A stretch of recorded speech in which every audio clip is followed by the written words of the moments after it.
Good morning, everyone. Well, this meme is going to start us off today, and I think that it's probably pretty appropriate. It says, quarantine is when you isolate infected people. Tyranny is when you threaten healthy ones with prison or fines if they don't stay home. It's dangerous out there, citizen. Don't go out. Don't go out. Or it's so dangerous that we'll fine you. We'll fine you lots of money if you leave your house. And if you dare to ignore the draconian rules we place on you, despite saying one thing, we're going to do another. It's very, very disturbing to live through and very interesting to watch. Here's Darren O'Toole, and he says, this is personal for me. GM Oshawa has done so much for my family and for our country. I'm so proud to see it tooling up to build again. This is what our country must do. Build back stronger for Canadian families. That's my mission. Ha. Wonderful. Can you wait to vote for Aaron O'Toole? Or more specifically, can you wait to go out on voting day and vote for somebody, but then have the Dominion voting machine change your vote on you so that Aaron O'Toole will be the Prime Minister? Can you wait for that day? It's just going to be so much fun. Here's Justin Trudeau having a globalist word salad party while he kowtows to the UN. This is Andy Swan, and he says, leader of Canada admitting that COVID-19 is an excuse to institute a new global economic order. The reset and build back better. It just like vomits out of his mouth. All those, he's just saying globalist, globalist, globalist over and over again. Globalist, globalist, globalist. Here we go. Building back better means getting support to the most vulnerable while maintaining our momentum on reaching the 2030 Agenda for Sustainable Development and the SDGs. Canada is here to listen and to help. This pandemic has provided an opportunity for a reset. This is our chance to accelerate our pre-pandemic efforts to reimagine economic systems that actually address global challenges like extreme poverty, inequality, and climate change. Well, we were never asked about any of this. We didn't vote for any of this. We haven't had any kind of check or balance on the massive spending you've done and the Great Reset and building back better. I don't want it. I want to go back to normal. I want my politicians and the people who are working for me to fight against these doctor tyrants. Oh, somebody, hold on. Think about it. Doc tyranny, maybe? Anyway, it doesn't really matter. There was a term that somebody coined, and I tagged it because I thought it was a really good term having to do with medical tyranny. Regardless, we haven't voted for this. We haven't had a say in this. And Justin Trudeau is selling Canada as, this is a wonderful opportunity. Do you feel like this is a wonderful opportunity? Can you wait to not do anything ever again? Can you wait to not be able to plan something as simple as a birthday party or a Christmas vacation with your family? Like, this is not better. Who's selling this as better? Oh, don't worry, everyone. It's going to be equality, equity. Equity will be abundant because nobody will be able to do anything at all because it will be illegal because of COVID or climate or both. Or you don't want to hurt the world's feelings, right? That grass has feelings. We can't possibly hurt its feelings. Oh my gosh. What about the woodland creatures? I mean, to a certain extent, you have to take into account the environment that you're wanting to build in, right? Like, don't decimate a forest to put up condominiums, maybe, right? But maybe there's a good case for it, right? And I don't think there's one blanket answer. And asking the United Nations is probably the worst possible way to run our country. And as we've seen, here is Spencer Fernando, and he offers a rebuttal to Trudeau's communist speak, right? This is nothing but signaling their fealty to this new world order. And that's exactly what this is. Like, this isn't conspiracy, folks. This is happening. This is happening, okay? Here's Spencer Fernando. Don't we have a right to want our old normal back? Don't we have a right to expect that, rather than trying to exploit this crisis, governments would respect our wishes, respect our rights, and listen to us, rather than treat us as guinea pigs in some sort of massive experiment? Watching Justin Trudeau's words, many Canadians are justifiably feeling that the Prime Minister and the federal government have no interest in serving the people of Canada, but instead seem focused on serving an agenda we never voted for and never asked for. That may be many things, but it certainly is not democracy. Our message to Justin Trudeau is this: we reject your Great Reset. We reject your Great Reset. Justin Trudeau is not some messiah ushering in the golden age of equity and equality across Canada for everyone. Anybody who wants to come here and call themselves a Canadian, everyone will be treated the same. Unless you've lived here for a while or have a family here or anything like that. If that happened, then stay locked in your house, you racist. Right? Listen to Superman. We disagree. Doesn't he look like Superman? Right? All right, anyway. Good job, Spencer Fernando. Thank you for saying all that. Ooh, I didn't even know I could do that. Hold on a second. This has been a video of discoveries. I had no idea I could do that. Anyway, regardless, moving on, and in the same vein, Doug Ford says, this is back in May, he says, finally he'll start to consider a regional approach for reopening. It's a chance he should turn down, says the Star. But regional openings were a thing, and then we had this color-coded system we're going to look at in just a minute. But Doug Ford said yesterday, as a result of rising COVID-19 numbers, I'm asking everyone to limit their trips outside of the home except essential reasons like going to work, school, getting groceries, or for medical appointments. Families should not allow visitors to their home and avoid social gatherings. Why? What possible reason could you have for all of this?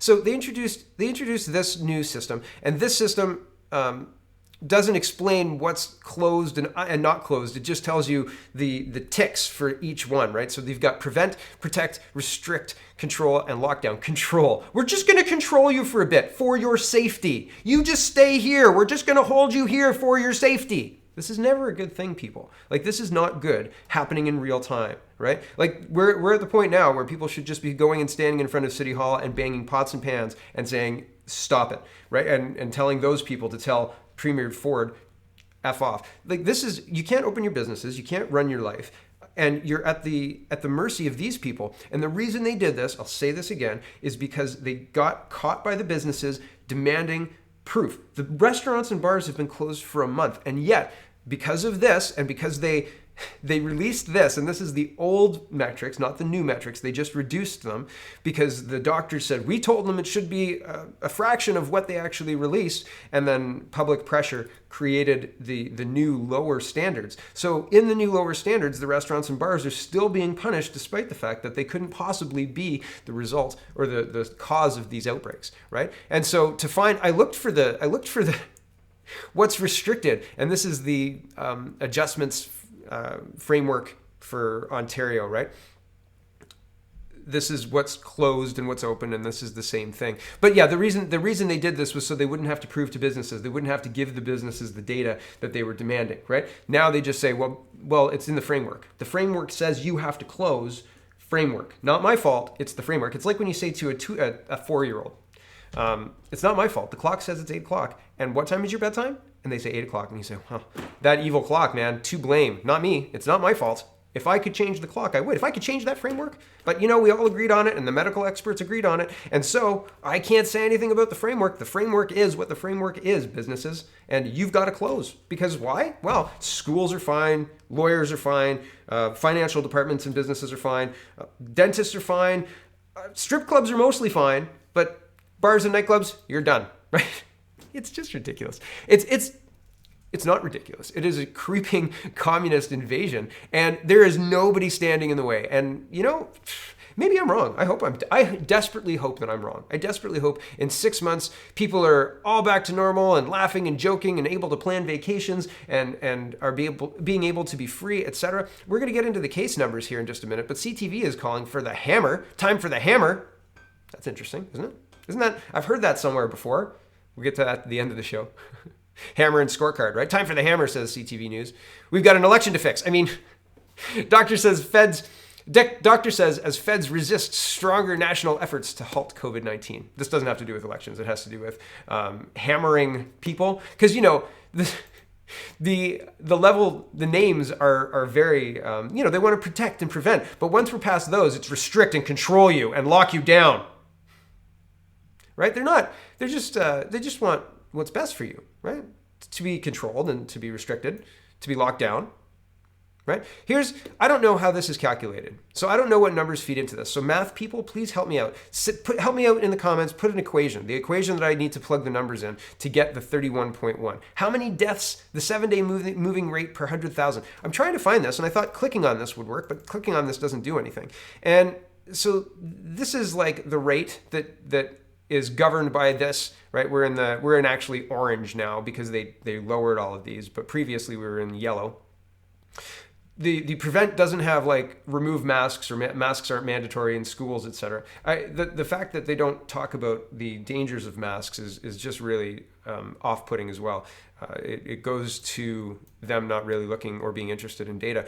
But so like there's a base. When we are at green, when everything is fine, there's still restrictions in place. Is this okay? Are you a prisoner? Do you believe that you should have restrictions applied to your life, to your ability to live and seek out a meaningful existence within our world and have a family and friends and a social life and the ability to go into a store and the ability to make your own choices about your medical interventions, right down to a mask covering your input, your like the place where you breathe in, right? Like you should have the final say on that, not some store and not some government and not some board of trustees and not some premier of a province, right? You should have the say. You are the one who gets to make your mind up on that, right? Like it's a medication. Anyway, back to this. Math people, please help me out. I have to understand how they're coming to this number. And I really don't get it. And I'm sure that the data is in here. I'm sure that I could call Miss Dr. Mercer and have her walk me through this, but I don't think that she would. So I'd really like to understand where these numbers are coming from, because the cases, we actually went down in Guelph. Oh, I try and come prepared, and my tabs just reset on me. Anyway, it doesn't matter. The cases in Guelph have actually reduced the number of people in hospital, but because the standards changed on Friday or whatever day it was, the 13th, maybe 14th, because the standards changed, Guelph had so. I keep going back to this. Guelph was in green, and then they said they got 22 tests came back positive, so the cases went up by that amount, and then they changed what that meant, and so we had to go into yellow. And then again they drew it down, so nothing has changed in Guelph except we went down by 1 in hospital. If you look at my previous shows, we had 2 in hospital, and since they've changed and we're now in orange, we actually only have 1 in hospital. How's it going, Superman? So we're now at orange with less people in hospital than we had previously in yellow. And it's very interesting, and nothing really changes with regards to what's open and closed. The restaurants, I believe, in Guelph are open right now. All of the other restrictions are in place, blah, blah, blah, all that stuff. But it is very, very interesting that we've actually reduced the number of people in hospital. Fatal cases, 38, but in Guelph it's still 11. And it has been 11 for all of July. There you go. All of July. Most of July, I think. I don't remember when it went from 10 to 11. I remember Cam Guthrie announcing, how this is terrible, blah, blah, blah. Every death is a tragedy.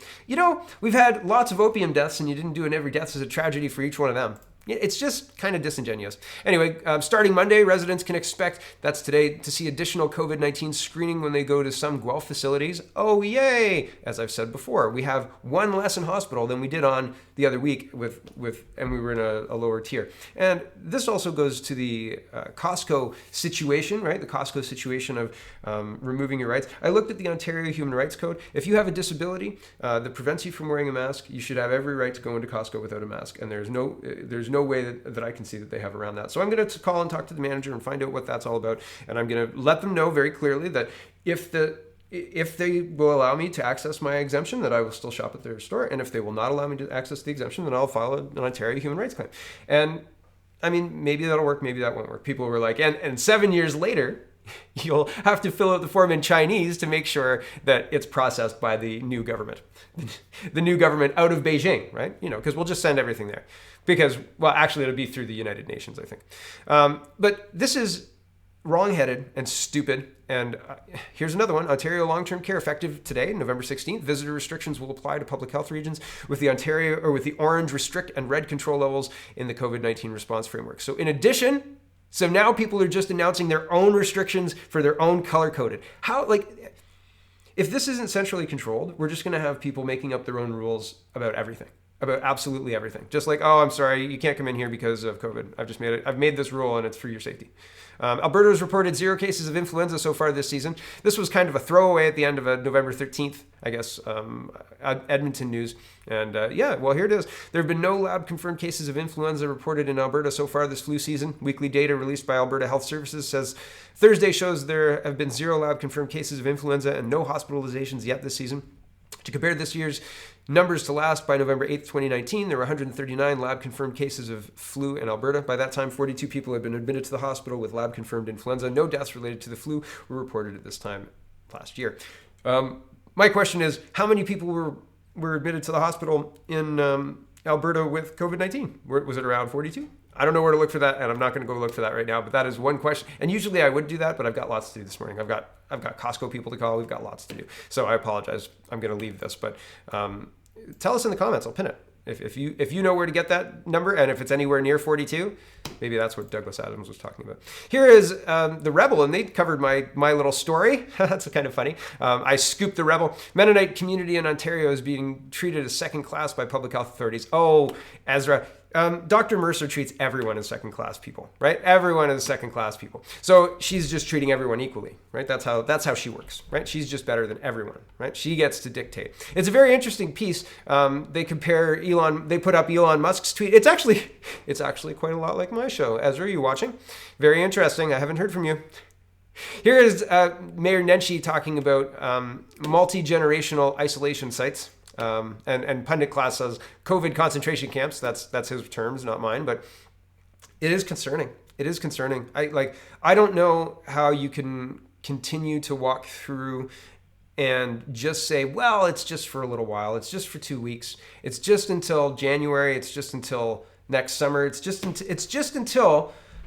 What is it going to take? They're not looking at the data. They don't care about the data. The data doesn't matter, right? Like the data really, really doesn't matter. And I don't have my usual COVID data tab up, so I'll get it up here right now. But the thing is, if the data mattered, then, they've changed it again. Oh my goodness. Just brutal. If the data mattered, okay, we'll see if it actually comes up the way it usually has been. If the data mattered, then the low number of deaths and the low number of hospitalizations would come into play. But instead, they're binding the deaths, and they're not telling. So in the last 7 days, I counted up how many people had died. I wonder if I've still got that. I probably do. And it was 103. And I had Christine Elliott talking about how 71 people had died in long-term care, and we need to protect the long-term care people. So we've got 71. That's basically 70%, right? Here it is, 71 people dying of 103. This was another question. How can we be assured that there is any kind of that they're trying to do anything positive when anybody who has died and had a positive COVID test in the last 28 days counts? So that's pretty much everybody in long-term care. And then as people are dying, are you just shoving a COVID test in there? How, does the body need to be cold, or can you test a dead body for COVID? Sure, why not, right? I'm very skeptical of these numbers. When 70% of the deaths in the last 7 days are taking place in long-term care, that doesn't tell me that we've got unbelievable widespread community transmission. And I'm not an expert. I don't know. I'm not a doctor or anything like that. But I am somebody who has to live in this world, and these politicians ignoring these numbers and instead saying, you know what we've really got to do? COVID isolation camps. I'm not buying it. I'm not buying it. This is time to stand up. This is the time when they're saying, you know what? This is for your safety, and you've got to do it for all of us. Here's another cases per 100,000 people. Please do help me out in the comments, because I'm not great with math. I'm okay. I can do the math in my head, and business math is fine, but the math for factoring out this kind of stuff, I'm just terrible. So please do give me an equation to help figure out how they're arriving at these numbers, and what does that mean in real terms? Is this just cases being extrapolated to a scary number? I think that that's what's happening, but I want to be able to prove it and say, here's to go the bouncing ball, right? Here's how they got to these numbers. Here's how they arrived at this. Here's why they're telling you this, or not why they're telling you this, or why I think they're telling you this, right?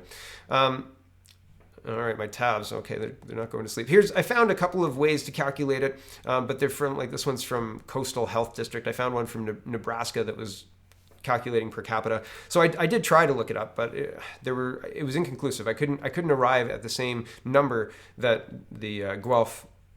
Oh, now it works. The Guelph Health people were getting, and I was trying to plug in the Dufferin total population, blah blah blah. I'm getting off topic here, but I tried to find the answer and I couldn't find it. You know what's interesting? Dominion Diagnostic counts COVID-19 antibody testing.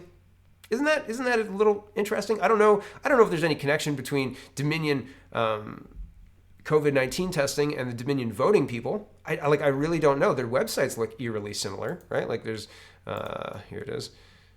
Yeah, maybe not the same. Maybe not. But yeah, there's that same kind of saturation, and it could just be a coincidence. But yeah, I don't know. I could see it. And here's their executive team. I couldn't find an executive team on the Dominion voting, but that's an interesting coincidence if you still believe in those. I don't know. Maybe sometimes coincidences happen. Your name's Mark too. Rocco Gelati saying Maine's rising COVID-19 cases linked to face masks. The data shows prolonged face mask use increases risk of catching respiratory illness. Chew on this, Dr. Tam. And he links to a news article. The news article was okay. I don't know. It was kind of speculative to me. Black Box Reporter, just moving into a little bit of Canadian news. We're almost done. It says Language Commissioner revives campaign to find federal agencies that don't speak French, though the cabinet has nixed this for years. Oh, yay. More division. You don't speak French, so we're going to fine you money. This is, okay, we'll do this one first. Trudeau set to introduce privacy bill aimed at protecting Canadians. This phrasing is just like the Patriot Act, right? We're doing this for your safety to make sure that, yeah, it's all the same. It's all the same because, like, the privacy bill aimed at protecting Canadians. The government's job is to protect Canadians. What is it specifically doing? And what it's specifically doing is terrifying. It would also flesh out 10 principles from control over data to meaningful penalties for misuse of information. What is misuse of information?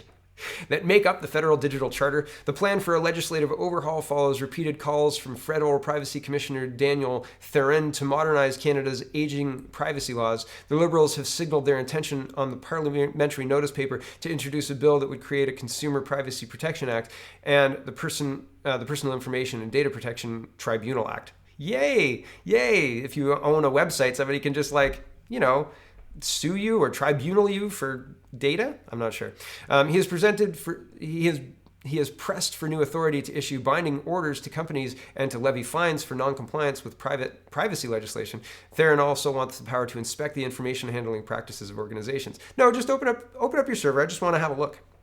No. Prime Minister and not because there's anything nefarious, but because the server is mine and you don't have a right to look into it. Like my server is the company's and they don't have a right to look into it, right? So anyway, back to this. Prime Minister Justin Trudeau has asked Baines to work with other ministers to advance the digital charter and beef up the privacy commissioner's powers with the overall goal of establishing a new set of online rights there to include the ability to withdraw, remove, or erase basic personal data from a platform such as Facebook and Twitter. This already exists and is enshrined in all sorts of regulations across other places like the EU and the United States. And so doubling up, Facebook and Twitter will just say, yeah, we've got that. Like, that's no problem. Anyway, I think the only reason they're doing this is the last bullet, okay? The only reason, everything else is pretty much covered. The last bullet is the reason they're doing this. Number 2, knowledge of how personal data is being used, including through a national advertising registry. The ability to review and challenge the amount of personal data that a company or a government has collected. A means of informing people when a personal data is breached with appropriate compensation. Compensation?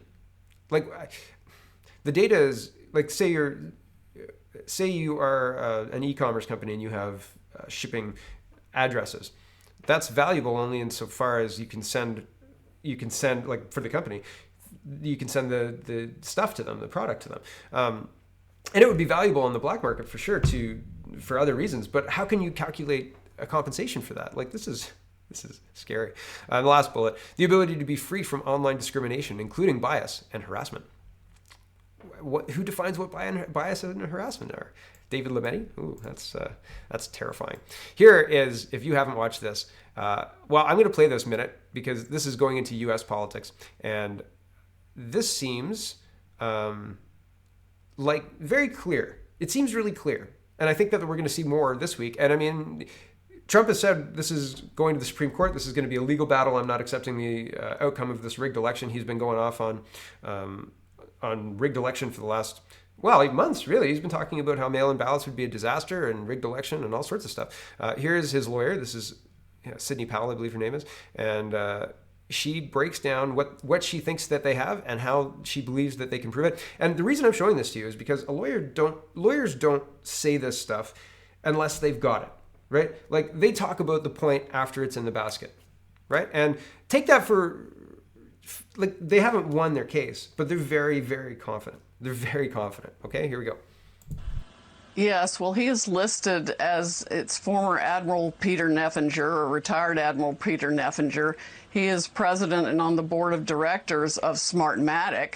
And it just so happens he's on Mr. Biden's presidential transition team that's going to be non-existent because we're fixing to overturn the results of the election in multiple states. And President Trump won by not just hundreds of thousands of votes, but by millions of votes that were shifted by this software that was designed expressly for that purpose. We have sworn witness testimony of why the software was designed. It was designed to rig elections. He was fully briefed on it. He saw it happen in other countries. It was exported internationally for profit by the people that are behind Smartmatic and Dominion. They did this on purpose. It was calculated. They've done it before. We have evidence from 2016 in California. We have so much evidence, I feel like it's coming in through a fire hose. They've done this before. We have evidence from 2016. He saw it happen in other countries. Which other countries? Does it rhyme with Canada? Maybe. All of that seems like, unless you've got them dead to rights, and I mean, she's got signed affidavits. They've got a lot of evidence. She says it's coming in like it's from a fire hose. There's so much evidence. I don't know what they've got. I don't know what kind of evidence would make a lawyer speak that confidently on the air. Sure, it's Fox News, and most news these days are fake, are giving you a narrative, a spin of some kind, one way or the other. Everybody's got a spin. It doesn't matter if you're watching a hard news or an opinion piece. It's all spun. Even Trump. Like even Trump's this, where she said we're overturning the election results in more than 2 states or more than a few states. That was spun as people saying we're going to overturn the election result, and the Electoral College hasn't decided anything. They haven't even certified a lot of the states that Biden's claiming to have put him over to the 290 or whatever. And that's not a big win in the Electoral College, in the Electoral College breakdown, right? So it's very, very interesting to see what's going to happen out of all of this. They've been talking about Rudy Giuliani and her said yesterday evening that they've got all sorts of evidence to present today. I think was the day that they set out. So I mean, we might know sooner than later, but it's certainly not going to go past January 20th. And if it does go past January 20th, that's going to be wild, eh? Because January 20th is when the president is supposed to be sworn in, I believe. Maybe it's a floating date, but I think it's January 20th. And so if there's a constitutional crisis that pushes it that far after she's been that confident, like if she's that confident, I think that they're going to declare the winner. And if they're that confident that they're flipping the states, that winner would be Trump, because Biden's got much fewer paths to victory than Trump has, based on the numbers that I saw on election night, not on the updated numbers, which are manufactured or in dispute. Anyway, let's say in dispute. But it seemed to be manufactured. And so, man, it's very interesting. It's very interesting. Buckle up, right? Like, this is going to be an interesting week. And not good for Canada, right? Not good for Canada. We've got all sorts of crazy stuff going on here. I don't trust these people, right? Like, let's build back better and limit all the information that people can have because, your safety. It's for your safety, citizen. It's always for your safety. I never believe it. Don't believe it. Believe Spencer Fernando. Thanks for watching, everybody. Check out CanadaPoly.com. Check out SpeakingMoistly.com. Check out CanadaReport.co. SpeakingMoistly.co. Superman messed me up. And have a wonderful, wonderful